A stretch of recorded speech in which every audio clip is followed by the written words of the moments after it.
Police in the UK are bracing for more violence in towns and cities across the nation in the wake of the horrific Southport stabbing rampage, which has triggered massive anti-immigration protests. We're now seeing counter-protesters take to the streets, and this is how one group targeted a car where the driver was suspected of being an anti-immigration protester.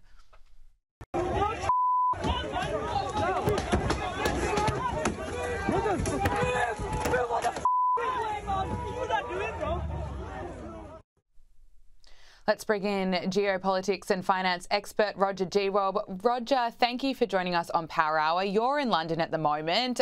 Are you okay? What's your experience been like? Yes, well, I mean, it's breaking out all over the country. If you're near it, it's very frightening. If you're not, you're not really aware of it. It's shifting between different kinds of groups. And we do have what they're calling this two-tier policing. So the Asian mobs that have masks and some have weapons seem to be having a bit more freedom of movement than the ordinary white Brit groups that they're calling far-right thugs. But it's a lot of name calling, and it's all very confusing and all very frightening. It's kind of like the riots we had in 2011, but very different in a number of ways as well. A new YouGov poll reveals that 1 in 3 Brits support the current protests to some degree, but only 7% support the escalation of these protests into violence. The riots are, of course, deplorable, but do they reflect widespread frustration with the uncontrolled migration?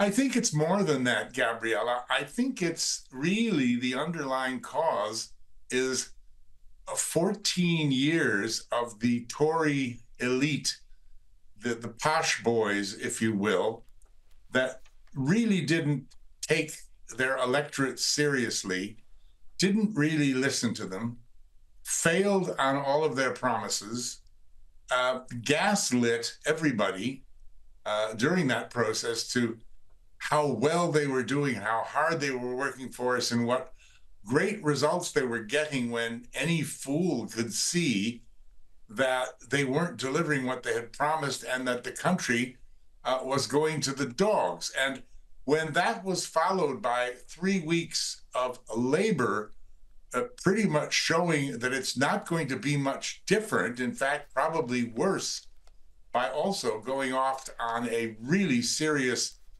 left-wing woke rant about free speech and showing a very open door policy to unlimited immigration. That's where the immigration comes into it. I just think your average British bloke said enough is enough.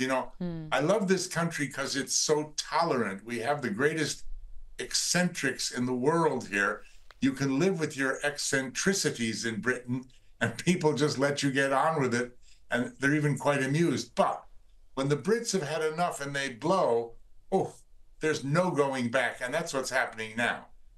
I'm also hearing reports of people choosing to leave London at the moment. We'll wait and see what happens. But let's take a look at some counter-protesters that have been filmed. This person was filmed appearing to be carrying a knife. The activist I spoke to has been able to access one of the far-right Telegram groups, and he saw on that a suggestion that there might be a far-right protest in this part of Birmingham around this time. Roger, it's just terrifying. And that picture, that video, which has gone viral, almost every time it appears carries the caption that the police were not far away and did nothing about it. This is the two-tier policing that they're complaining about. I mean, can you imagine somebody standing around with a weapon like that and a policeman seeing it and not doing something? Now, if that had been a white Brit in a T-shirt and a pair of jeans, he probably would have been clunked over the head and arrested. Keir Starmer chaired another emergency meeting and he vowed that those involved will feel the full force of the law. Here he is. Over 400 people now have been arrested 100 are being charged, some in relation to online activity, and a number of them are already in court. And I'm now expecting substantive sentencing before the end of this week. But the message has to go to those who are involving themselves in this disorder, which is you're wrong, you shouldn't be doing it, and you will feel the full force of the law, as I hope we've been able to demonstrate with these swift prosecutions. Roger, what's your assessment of how the Prime Minister has been handling this? Very poorly, I think, is mine and the general assessment. I'd like to see a breakdown of the statistics of the 400 people who've been arrested, just what camps they're actually in, because I think there's, as widely reported, a tremendous prejudice, as I say, against your average working class Brit who he's characterizing as a far-right thug. And as to immigrants and other people not of original British origin, I think they're being quite lenient.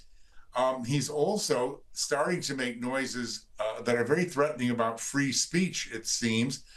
Certainly some laws have been passed that affect free speech as it was protected in universities. And I saw something this evening that you can actually be arrested if you pass on a video on the socials that they don't like. That if you pass on something that involves what's going on, that can be classed as a crime. They can knock on your door and arrest you, apparently. I don't have the details, but there was some allusion to that. And it's scary. It's very much like in Australia, where Albo made a speech the other day, really not dissimilar from Keir Starmer's, and it was followed by, I can't remember, one of his colleagues who said, unbelievably, like 1984, now, if you know anybody, among your acquaintances who is talking and expressing extreme views,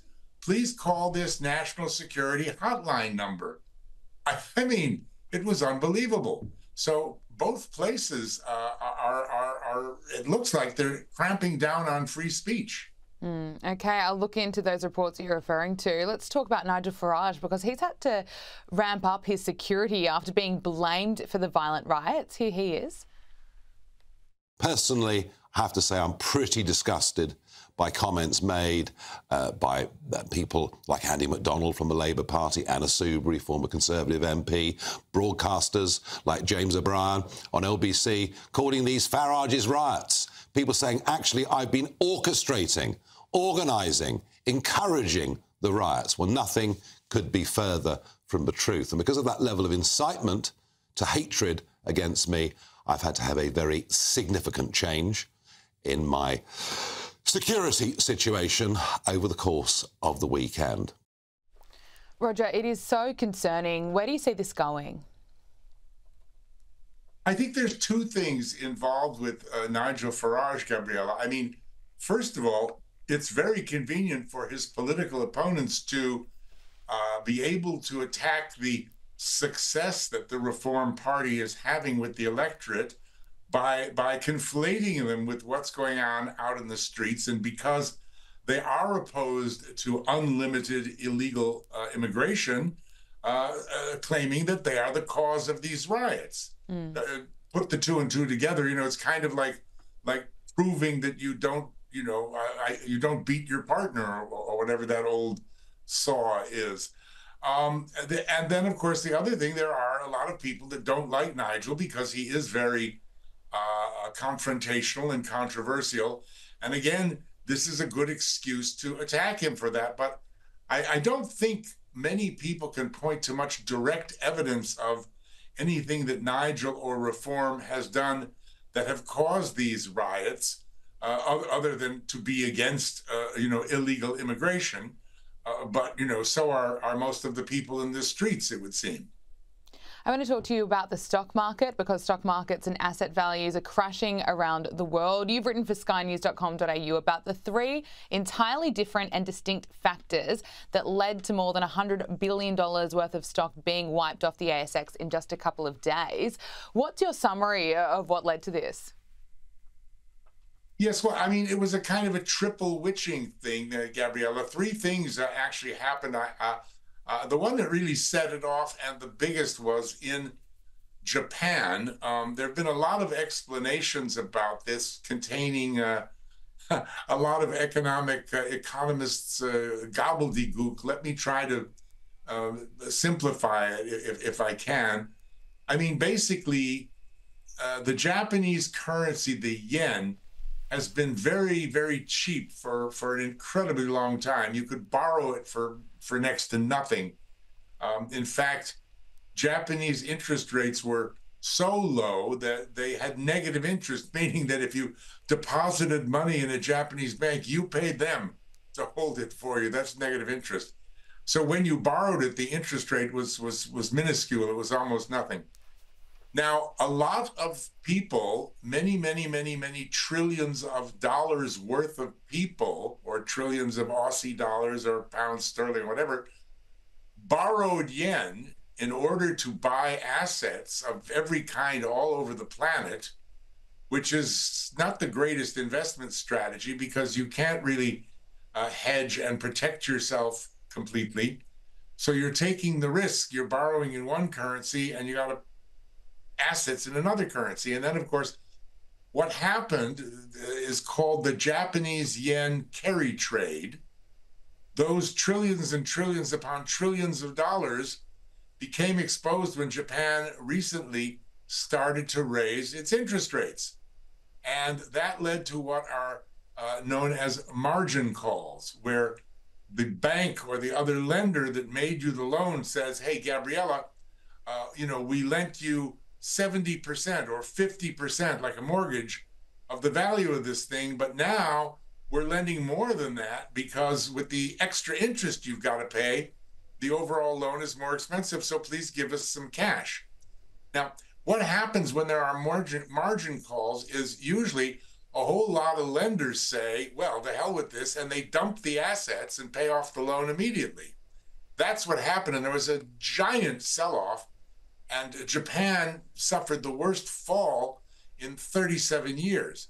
And that reverberated around the world because these assets all over the world. Now, unfortunately, at the same time, people discovered that the central bank in America, the Federal Reserve, or the Fed, had failed to predict some basic fundamental weaknesses in the U.S. economy around jobs and other things, which meant that the U.S. is likely to go into recession.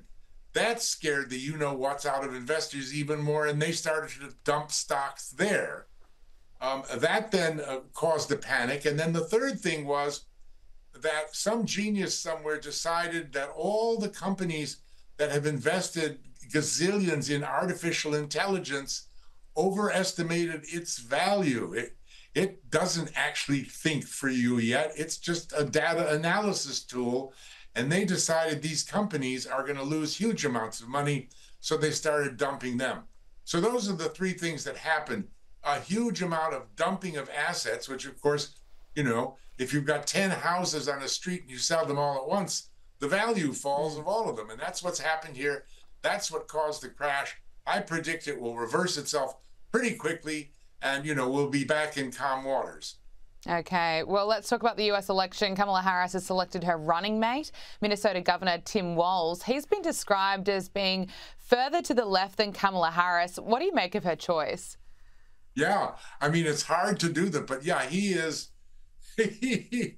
She's doubled down. I mean, it's a joke. I mean, I don't know how anybody could vote for Kamala. She was everybody's last choice. Nobody would endorse her until 5 minutes ago. She has an abysmal track record.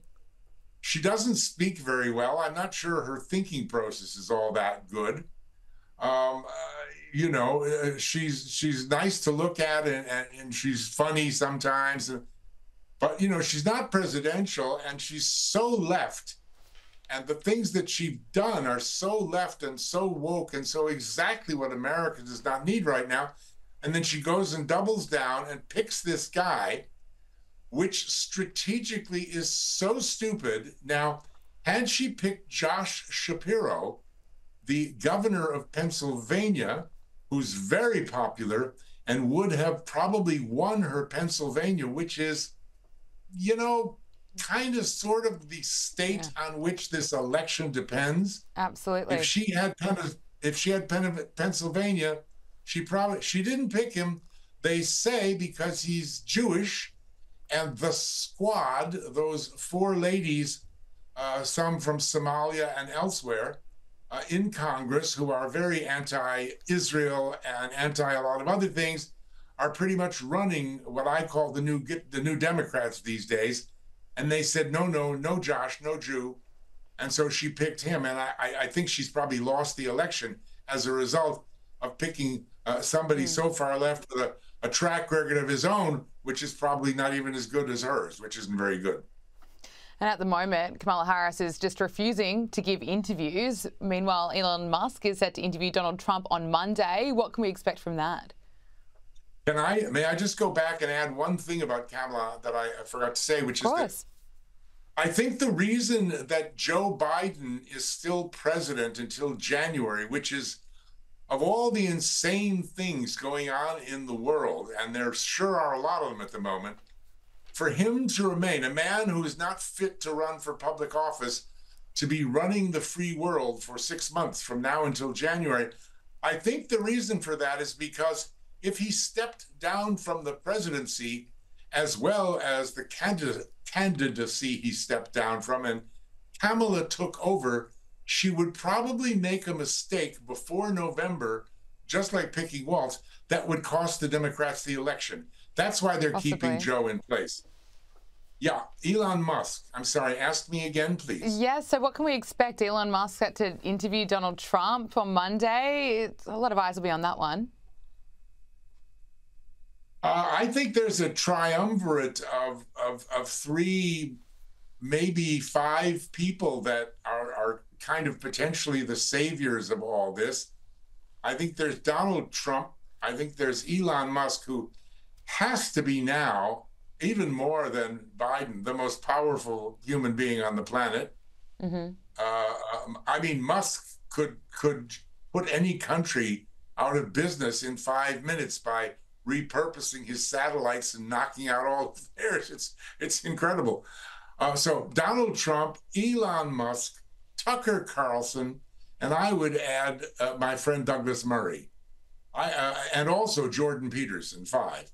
I think those people can bring some sense and reason to the world, and I think that's what they're doing. I think the debate between Musk and Trump on Monday will be something very special to watch, and probably very exciting and rather exciting and inspiring. I think that Elon is getting a lot of flack at the moment because he's taken on the president of Venezuela, hasn't he? And now he's taken on the brand new prime minister of Britain, and Starmer and the Labour Party don't like that at all. But he's in a position to do so. He's also pretty right in the things that he's saying. And he's got a tool called X, which is the largest communications tool in the world now. So he's pretty unstoppable. Roger, thank you so much for joining us on Power Hour. Great to speak with you. Great to talk to you too.